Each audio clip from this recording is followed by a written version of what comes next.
ভাঙাড়ির দোকানের সামনে বৈদ্যুতিক খুঁটির সঙ্গে জিআই তার দিয়ে বাঁধা দুটি ভাস্কর্যে দুজন মুক্তিযোদ্ধার সামনের জন এক হাতে মুক্তির প্রতীক পায়রা উড়িয়ে দিচ্ছেন এবং আরেক হাতে বন্দুক তাক করে আছেন, আর পেছনের জন দুই হাতে রাইফেল উঁচিয়ে ধরেছেন।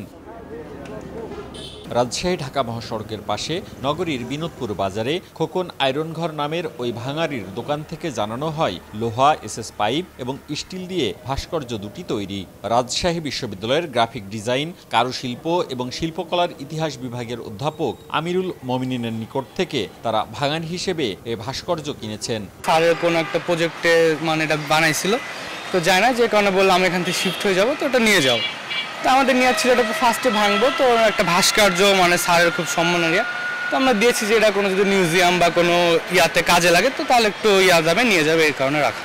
অধ্যাপক আমিরুল মমিনিন জানান, একজন ঠিকাদারের সাথে চুক্তি মোতাবেক 2012 সালে নওগাঁর মান্দায় স্থাপনের জন্য তিনি এই ভাস্কর্য তৈরি করেন। কাজ শেষে তার ভুলের কারণে ঠিকাদার এই ভাস্কর্য দুটি নিতে চাননি। সেই থেকে ভাস্কর্য দুটি রাজশাহী মহানগরের মেহেরচণ্ডী এলাকায় তার স্টুডিওর সামনে পড়েছিল। বর্তমানে স্টুডিও সংস্কারের জন্য এটি নামমাত্র মূল্যে বিক্রি করেছেন। অধ্যাপক আমিরুল মমিনিন ভাস্কর্য নিয়ে প্রতিবেদকের সাথে সামনাসামনি কথা বললেও ক্যামেরায় কথা বলতে রাজি হননি।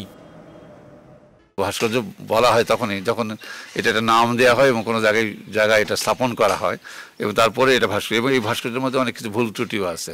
তো যেহেতু নিজের তৈরি ভাস্কর্য, সেটা আমি নিজে কেটে বিক্রি করতে চেয়েছিলাম, কিন্তু নিজের ভাস্কর্য আমি নিজে কাটতে আমার কষ্টবোধ হচ্ছে, যার জন্য আমি আমাদের বলি যে তোমরা যদি পারো এটা কেটে নিয়ে যাই, কিন্তু ওরা না কেটে নিয়ে যায়, নিয়ে গিয়ে একটা বিতর্কের সৃষ্টি হয়। উচ্চতায় প্রায় 18 ফুট ভাস্কর্য দুটি এসএস পাইপ এবং স্টিল দিয়ে তৈরি হওয়ায় এতে কখনো মরিচা ধরবে না।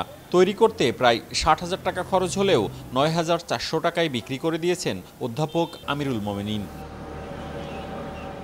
মওদুদ রানা, সময় সংবাদ, রাজশাহী।